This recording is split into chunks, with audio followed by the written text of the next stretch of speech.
Bloomberg Technos Ramadan Sparks Podcast, sebuah persembahan spesial di bulan Ramadan 2025. Berkolaborasi dengan Kode Marketing bersama Sandi Uno and Friends, kami hadir dengan obrolan inspiratif, tren bisnis dan inovasi yang menyala di bulan penuh berkah ini. Jangan lewatkan setiap episodenya. Saksikan hanya di Bloomberg Technos. Assalamualaikum warahmatullahi wabarakatuh. Waalaikumsalam warahmatullahi wabarakatuh. Ubur-ubur ikan lele. Cakep. Lele digoreng lebih nikmat. Cakep. Biar Ramadan semakin semangat. Cakep, Le. Ada Pak Sandi Uno, Le. Singkat, padat, dan sedikit maksa. Super maksa. Super maksa. Terima kasih sebelumnya sudah kembali kita di Ramadan Spark 2025, tentunya dengan series podcast Ramadan, kolaborasi Bloomberg Technos dan Kode Marketing. Seperti biasa, saya Sisi tidak sendiri, ada Winda. Hari ini kita kedatangan tamu yang sudah dikenal ya, Win ya? Kita nggak perlu dikenalin. Nggak perlu kenalin. Langsung screening aja gitu ya Pak ya, langsung muncul gitu. Udah tahu lah ya. Algoritmanya udah muncul gitu. Ini adalah Pak Sandiaga Salahuddin Uno. Beliau merupakan Menteri Parekraf dari periode 2020 sampai 2024. Dan sebelumnya tentunya udah dikenal sebagai pengusaha prominent ya Pak ya? Dulu sebelum masuk ke pemerintahan, tapi sekarang mulai lagi, second act. Balik lagi ke bisnis, lagi ngembangin bisnis di ekonomi baru Indonesia. Oke, berarti ini ada spill dari Pak Sandi ya. Seperti biasa hari ini kita akan membahas mengenai strategi ataupun strategi G2 ada 88 ya. 88. Strategi bisnis Rasulullah yang kemudian diharapkan bisa diterapkan di era modern ini, tentunya kita bersama Pak Sandiaga. Siap. Pak, kita boleh mulai Bapak izin? Boleh. Ini no need introduction lah ya. Kayaknya udah well known banget gitu loh ya. Jadi kita langsung kepada substansi Betul. hari ini. Boleh ya Pak? Boleh, sikat. Sikat Pak, ini mulai dari sosok Rasulullah dulu Pak. Ini kan dikenal sebagai orang yang dipercaya, al-amin ya Pak ya. Ya. Nah mungkin saya boleh sedikit mengaitkan dengan reputasi Pak Sandi yang udah dikenal sebagai pengusaha, itu kan juga ada titik dipercaya oleh orang banyak. Ini boleh nggak Pak sharing sama kami? Ya, pertama terima kasih Sisi dan Mbak Winda yang sudah ngundang di Ramadan Spark dan mudah-mudahan percakapan kita di sini bisa memberikan manfaat. Amin. Khususnya di bulan suci Ramadan bisa meningkatkan ketakwaan kita. Amin. Nah, kalau menggali khususnya dari aspek entrepreneurial spirit maupun entrepreneurial value dan nilai-nilai luhur yang kita dapatkan dari Rasulullah Shallallahu Alaihi Wasallam ini nggak akan pernah habisnya. Jadi ini banyak banget dan dalam banget dari segi mulai dari value creation sampai dengan nanti executions daripada organizations dan terakhirnya sustainability dan manfaat to the nation. Jadi ini ada 3 aspek ya. Tapi memang senternya itu saya selalu melihat konsepnya itu saya menyebutnya sebagai konsep fast. Fast itu dalam bahasa Inggris kan cepat. Tapi ini dunia bisnis bergerak sangat cepat dan kalau kita juga ikut bergerak cepat, kita akan bisa menangkap banyak sekali peluang yang bisa kita artikan dengan F-nya itu fatonah. Jadi salah satu sikap dan nilai luhur dari Nabi besar Muhammad SAW itu adalah bahwa dia sangat cerdas dalam melihat peluang. Jadi peluang yang dia kembangkan dari mulai bisnisnya bersama Siti Khadijah dan juga setelah itu dia mulai mengembangkan bisnisnya itu dimulai dari kecerdasan beliau dalam menangkap peluang. Nah baru A-nya itu amanah kan fast kan. A-nya itu amanah. Dia bisa maju bisa besar karena dia dipercaya. Jadi dia dipercaya untuk menjalankan suatu misi bisnis. Dia dipercaya bahwa dia tidak pernah ingkar janji. Dia dipercaya kalau dia diberikan sebuah tugas, dia selesaikan dengan cerdas. Nah itu justru konsep amanahnya di sini gitu loh, bahwa ini orang pokoknya very trustworthy banget deh gitu loh. Nah di bisnis, terutama bisnis keuangan dan investasi yang saya geluti, ini yang sangat-sangat kunci dan strategis. Karena mentor saya Pak William Surya selalu bilang bahwa reputasi tidak bisa dibeli. Profit bisa dicari, tapi reputasi tidak pernah bisa dibeli. Nah ini amanah ini tuh harus di-earn, harus kita perjuangkan untuk dapatkan, dan nggak bisa dapat cuman dalam 1-2 tahun, tapi kita harus menunjukkan track record. Nah, jadi FA amanah, S-nya itu sidik, jujur. Ya itu transparansi. Nah sekarang kita ngelihat bahwa ada masalah tata kelola di berbagai aspek bisnis di Indonesia, baik itu yang berhubungan dengan pelayanan publik maupun yang purely di sektor privat, itu akan sangat berdekatan dengan sebuah nilai luhur, yaitu sidik, kejujuran. Malah Warren Buffett selalu bilang, gitu, Jack Welch juga pernah bilang sebelumnya, bahwa ada 3 hal yang paling utama dalam bisnis ini, dalam pengembangannya dan mencari SDM yang berkualitas. Pertama adalah integrity. Nah ini konsep sidik ya, kejujuran, integrity. Kedua adalah passion and energy, dan ketiga adalah intellectual capability. Tapi kalau dari 3 ini cuma ada 1 yang harus dipilih, adalah integrity. Karena tanpa integrity percuma kita punya passion and energy dan intellectual capability. Itu justru akan berdampak sangat negatif. Jadi konsep sidik itu, integrity itu, asal usulnya kalau saya melihatnya itu dari nilai luhur yang Rasulullah SAW terapkan kepada kita.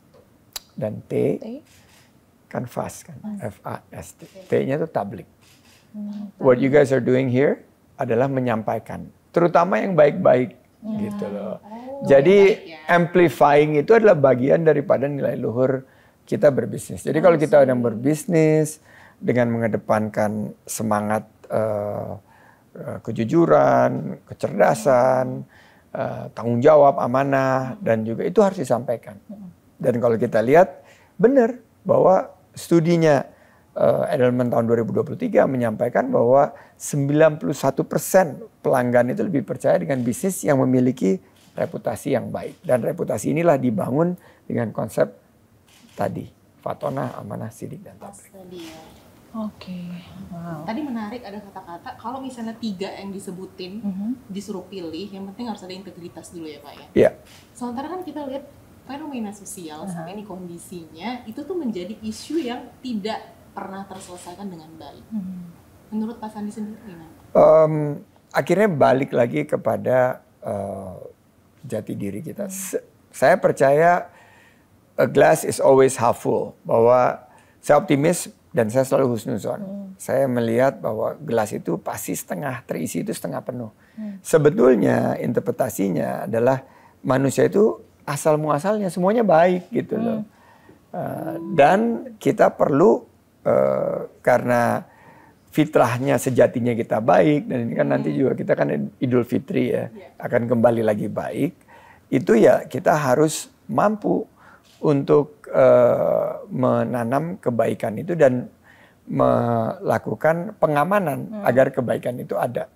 Salah satunya melalui kebiasaan yang akhirnya menjadi budaya. Bahwa itu kejujuran, tadi juga tata kelola yang baik merupakan bagian daripada pengelolaan bisnis best practice. Mau itu big data, machine learning, large language models, semuanya itu akhirnya ujungnya itu adalah bagaimana kita menjaga reputasi kita, kebaikan kita. Lingkungan itu paling penting juga. Jadi siapa kita bergaulnya gitu. Sisi misalnya bergaul sama Mbak Winda, Mbak Vera gitu misalnya. Ini kan orang-orang baik semua. Itu akan saling mengingatkan gitu loh. Iya kan orang-orang baik semua gitu kan. Allah amin Pak. Iya, jadi kita juga memilih teman-teman itu juga teman-teman lingkungan yang baik. Positif. Karena salah satu yang diajarkan juga oleh guru-guru kita bahwa kalau kita ingin wangi kita kita bergaulnya sama yang jual parfum, penjual minyak wangi gitu. Jadi itu pengalaman dan menurut saya kita harus terus optimis, Indonesia terus berbenah, pemerintah ingin ekonomi bertumbuh 8%, lapangan kerja tercipta, ya kita harus ambil bagian. Dan saya lihat peluang besarnya itu adalah di dunia usaha. Yes, Pak, ini ada ngomongin pemerintah, ada ngomongin 8% tadi ya pertumbuhan ekonomi. Yang mau saya tanyakan ini terkait saat ini kondisi Indonesia itu sendiri, Pak. Pak Sandi tadi kan menyebutkan banyak sekali yang sebenarnya kata-katanya itu tadi nilai luhur Rasulullah sebenarnya dalam praktikalnya itu sudah dekat ya dengan kita, sering kita dengar. Yang mau saya tanyakan, Pak, negara kita ini kan kedua terbanyak ya, Pak, di dunia populasi muslim. Tapi secara ekosistem atau lingkungan, sebenarnya peraturan ataupun yang ada saat ini sebenarnya mumpuni nggak sih, Pak, untuk mendukung munculnya lingkungan yang tadi Pak Sandi bilang gitu? Sebetulnya sudah mengarah ke sana dan sudah banyak sekali peran pemerintah, dunia usaha, peran institusi pendidikan untuk menciptakan ekosistem itu. Tapi ya memang manusia itu kan penuh dengan tantangan kan, dan banyak dari kejadian-kejadian itu kan bukan dihasilkan oleh sistem, tapi oleh perilaku buruk yang dilakukan oleh individu. Gitu. Kalau misalnya, ya bukan saya hanya menyalahkan, oh ini sistemnya udah bagus, sistemnya harus terus diperbaiki dan sistemnya harus, etika nilai ini harus terus ditanamkan, Mbak Winda, karena saya tuh nggak akan pernah lupa gitu waktu kecil, saya setiap berkata buruk itu selalu ibu saya nyiapin cabe di lado itu loh. Jadi itu ingetnya sampai sekarang gitu loh. Jadi menanam etika nilai terhadap kejujuran, terhadap berkata baik itu mestinya memang dari saat kita paling masa-masa kita paling ingat itu kan balita tuh. Itu akan golden age akan ingat terus gitu. Terus bagaimana dididik tentang kejujuran, pokoknya nggak boleh milik barang orang lain itu kita akui. Kalau mainan itu minjem itu harus dibalikin. Permisi dulu dan lain sebagainya. Ini kok jadi tegang begini nih. Nah jadi ya ini juga ada di dalam ekosistem, misalnya pemasaran. Kan sekarang udah ada live TikTok, jualan pakai Instagram. Ini sudah ada panduannya juga oleh Nabi besar Muhammad SAW bahwa ya kalau kita diingatkan di Al-Quran juga kan bahwa kalau berjualan itu harus authenticity, betul. Gitu loh. Jadi timbangan itu harus benar. Jangan diukur benar. Jadi kalau yang ditampilin itu yang benar, jangan dibedak-bedakin gitu loh. Dan kita, Pak. Make up itu ya. Ya, dan ya selalu bisnis itu ada misi sosialnya juga. Jadi banyak perusahaan-perusahaan juga sekarang menitipkan misi sosial kayak Paragon, Wardah ada misi sosialnya juga di program-program marketingnya mereka. Jadi it's not about business, just making money, hanya cari profit, tapi bagaimana kita bisa bermanfaat. Nah ini yang tadi ekosistem, dan kalau pertumbuhan 8% tentunya banyak yang mungkin apa bisa sih nyampe apa enggak gitu. Tapi kalau saya udah bilang, ini kan leadernya udah bilang 8%, ya udah kita semua harus mengarah situ, belajar dan harus bergandengan tangan, bagaimana bisa nyampe ke sana gitu loh. Pak, sedikit soal pemasaran. Sekarang kan masuk digital ya Pak, ada AI dan segala rupa nih. Kadang pada saat amplifikasi yang tadi Bapak sebutkan di depan tuh, ya ada hoax, ada sebagainya. Nah ini Pak Sandi deh, sebagai pengusaha yang udah tadi memiliki reputasi yang cukup baik, bagaimana Pak kita sebenarnya penggunaan digital ini dan terus dikaitkan dengan nilai-nilai Islam itu sendiri? Secara otomatis itu akan bergulir karena tadi mungkin kita bisa melakukan marketing yang viral dan gimmicky dan lain sebagainya. Tapi nanti kan begitu konsumen mencoba dan merasakan, sekarang kan ada ulasannya, reviewnya, enggak tuh gini. Dan ternyata ini ada data juga bahwa 91% konsumen itu sebelum membeli produk, yang dia lihat bukan produknya aja, tapi dia lihat reviewnya juga. Dan reviewnya itu yang third party. Ini studinya Bright Local, bahwa third party review ini sangat menentukan. Jadi selain influencer yang lagi menjual, tapi kan ada juga reviewer yang mengulas gitu tentang produk itu. Jadi itulah yang disebut sebagai ekosistem. Makanya marketing ini kalau mau sustainable ke depan, ya memang produknya juga harus unggulan. Produknya itu harus yang punya aspek satu, quality. Tapi yang kedua juga, karena sekarang Gen Z seperti kalian ini. Kalian udah Gen Z apa milenial sih? Nah, kita Gen Z. Tapi zulit kayaknya. Julit milenial Pak. Milenial, kalian milenial ya.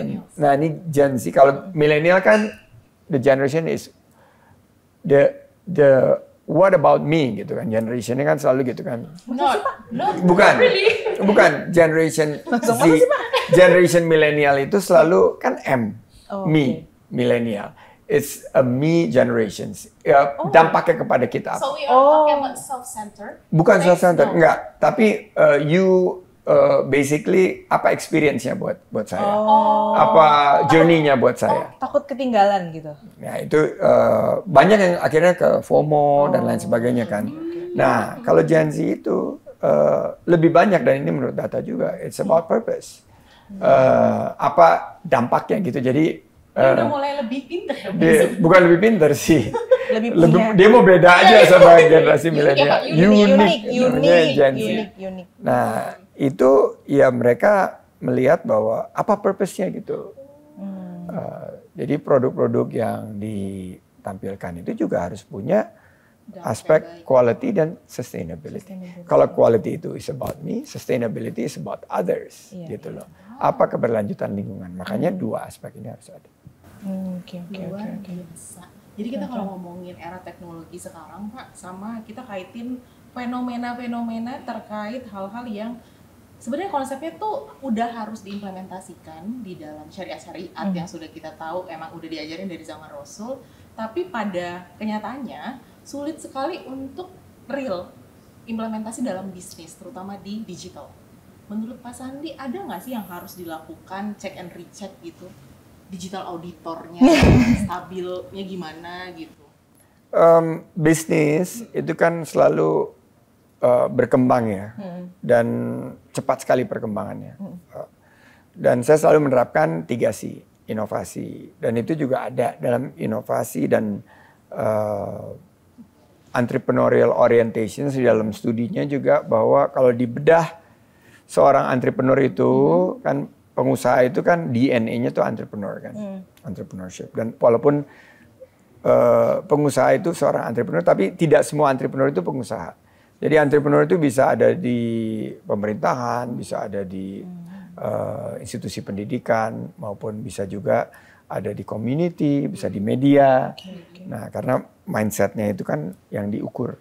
Nah, jadi inovasi ini adalah bagian daripada juga nilai-nilai luhur yang diajarkan oleh keislaman, misalnya dari segi ijtihad, bahwa kita terus mencoba. Inovasi nggak jalan, adaptasi. Inovasi dan adaptasi itu dua mata koin yang sama. Dan kalau kita lihat disrupsi teknologi ini kan ada inovasinya, ada adaptasinya. Nah itu satu aspek nih tadi kalau kita lihat dampaknya dalam perkembangan bisnis yang sangat cepat, terutama berkaitan dengan teknologi. Tapi ada satu sisi lain yang juga diajarkan, yaitu prinsip-prinsip silaturahim. Itu juga ada di nilai-nilai luhur yang sekarang saya sebut sebagai your network is your net worth.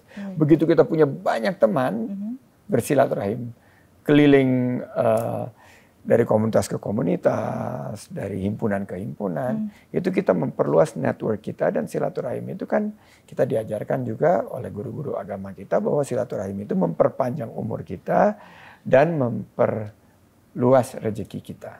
Jadi adaptasi dan inovasi adalah bagian dari ijtihad. Silaturahim itu adalah bagian dari networking. Pak, ini tadi udah ke dunia usaha. Geser sedikit Pak soal kepemimpinan nih Pak ya. Ini Rasul kan juga dikenal sebagai salah satu yang the great leader lah. Bukan salah satu ya, mungkin the best influencer ever ya saat ini. Nah, Pak Sandi ini mengkaitkannya banyak orang yang tidak melihat ini sebenarnya berhubungan langsung ke tadi organisasi ataupun dunia usaha. Boleh nggak Pak sharing sama kami? Seberapa erat sih sebenarnya pengaruhnya itu dan seperti apa Pak yang harus dilakukan seorang pemimpin?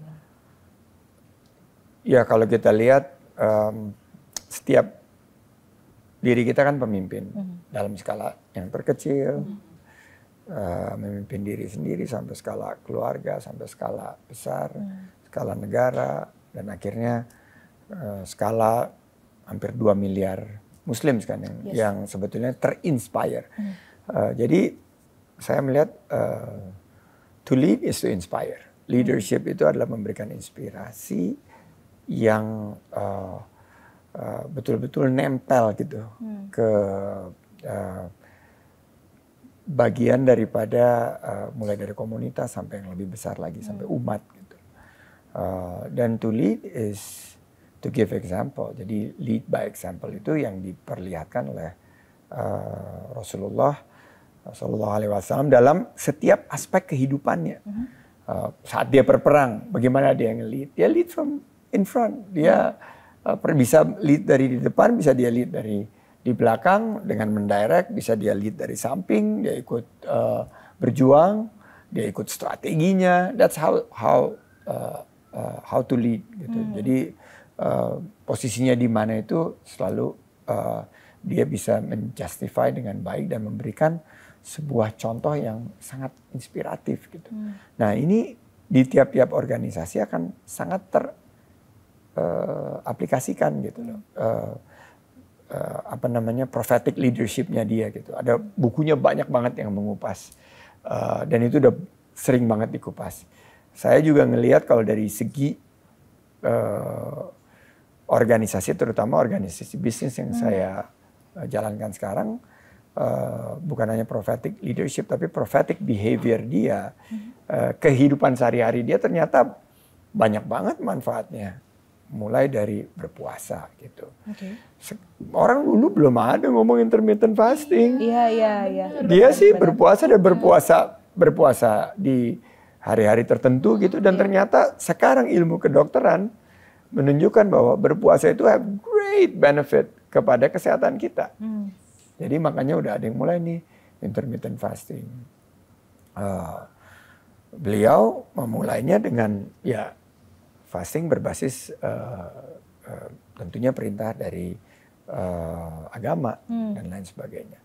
Misalnya kebiasaannya dia bahwa dia bangun di sepertiga malam terakhir gitu loh. Ini mulai saya jalankan beberapa tahun terakhir. Dan ternyata di buku Productive Muslim by Harris itu bahwa ide-ide terbaik kita sebagai seorang entrepreneur akan meluncur itu saat kita bangun pagi. Saat bangun pagi. Ya? Ada bukunya. 5 AM Club itu juga ya? Iya, The 5 AM Club. Jadi kalau kita bangun itu kayaknya terang banget gitu. Mikir sesuatu problem itu nggak kelihatan problem banget gitu. Bisa, ini kita kalau mikirin ini soalnya. Dan biasanya nyatet gitu. Orang-orang produktif itu bangunnya rata-rata jam 4 sebelum subuh gitu. Terus ada yang sempat sholat tahajud dulu. Terus dia tafakur, terus baru subuh. Dan nggak tidur sampai matahari terbit. Gitu loh. Dulu, Pak. Kalau Sisi kan enggak. Jangan subuh. Terus ada yang make itunya berolahraga, ada yang make untuk nambah kerja, baca dan lain sebagainya. Jadi itu benar-benar ya Pak, rezeki bangun pagi supaya rezeki nggak dipatok ayam itu benar ya? Benar itu orang-orang tua bilang gitu karena memang ada panduannya dari gaya hidupnya Rasulullah Sallallahu Alaihi Wasallam. Terus juga kan orang bilang, ada yang nanya, kenapa disarankan tidur siang? Tidur siang itu antara zuhur, sebelum dan sesudah itu power nap. Dalam ilmu kedokteran ternyata sekarang power nap sangat bagus untuk merestore. Tapi tidurnya itu siang-siang, jangan terlalu sore. Makanya nggak boleh tidur. Ya, dan nggak 2 jam. maksimum 30 menit. 30 menit. Salah sih. Aduh, ya ampun. Jadi tidur siang itu bagus 30 menit. Jadi simple things like this, Sisi dan Mbak Winda. Kita lihat ya akhirnya mainstreaming. Mainstreaming dulu nggak pernah terpikirkan manfaat kesehatannya, ternyata sekarang ada manfaat kesehatan, manfaat dari segi produktivitas, dan lain sebagainya. Keren ya. Jadi baru puasa, baru pola tidur kita. Iya. Banyak ya ternyata yang harus dibahas. PR. Berhubung power nap, kita power segmen dulu ya. Kita tutup dulu segmen kita hari ini. Hari ini kita akan lanjut ke segmen selanjutnya. Terima kasih Ramadan Spark. Kita akan sambung, kita akan kupas lagi ngobrol sama Pak Sandi. Sesi selanjutnya ini kita akan membahas mengenai ekonomi kreatif. Ya, nanti akan kita sambung. Stay tune. Terima kasih sudah menyaksikan.